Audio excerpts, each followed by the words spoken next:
What happened to these two mysterious lost Hololive VTubers? One of the goals of my channel has been to talk about internet culture, including lost and obscure things. I gravitated towards VTubers because they seem to be the perfect combination of internet, anime, and gaming culture. One of the biggest VTuber mysteries revolves around a couple of designs that Hololive announced way back in 2020.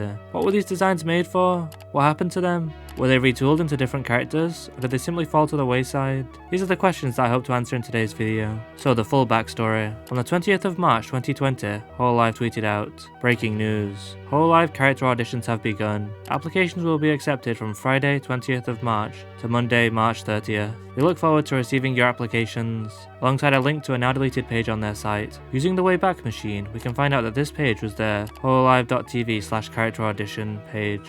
In the replies to the initial tweet, Hololive provided more details about these character designs. The first is this character design from Japanese illustrator Kekage. The description reads, "Snow Witch with a bewitching atmosphere, a mysterious beauty with a bewitching atmosphere. She has a caring and dependable personality and seems to have a lot of worries." And the second character was drawn by Parsley, who has the following description: "Gothic Lolita girl, a jet black fallen angel born from darkness and resurrected into this world. She is often misunderstood because of her theatrical expressions, but she is serious at heart." Personally, I love this design. I think it would have been a great design for a potential VTuber. After these tweets, we didn't really hear much about these characters. Everyone expected these character auditions to have gotten a bunch of talented applications like usual. Hololive would take their pick, provide some training, and then in a few months, we'd have our shiny new VTubers to watch. However, that's not what happened. People started to theorize about what happened to these two characters. On November 2nd, 2021, almost a year and 8 months on from the original tweet, Hololive revealed that these characters had actually been cancelled. We regret to inform you that the character audition, which we announced last March, has been declared not applicable, as there were no candidates who fulfilled the requirements. We are very sorry for the long wait. We plan to ask Kekage and Parsley, who assisted us this time, for their assistance in another form. So there we have it. Hololive auditioned all of the available applicants, and none of them fit the criteria that they wanted for these characters. They also say that they will be looking to keep the two artists and use them on another project. But what were the requirements?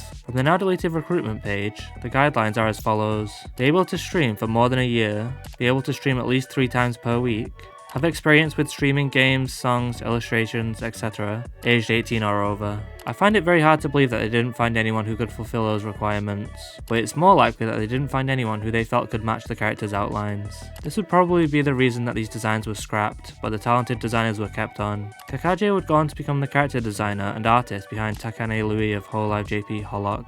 I love Louis' design, and I think it's much more memorable than the scrapped one that Kekage produced, so I am actually happy that we got a different design in the end.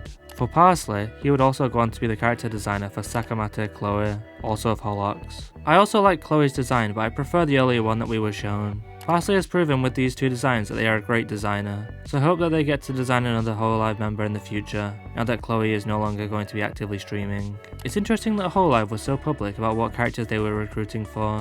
I don't think I've seen them be so open before or since this. Perhaps their bad experience this time is the reason that they have been more private going forward.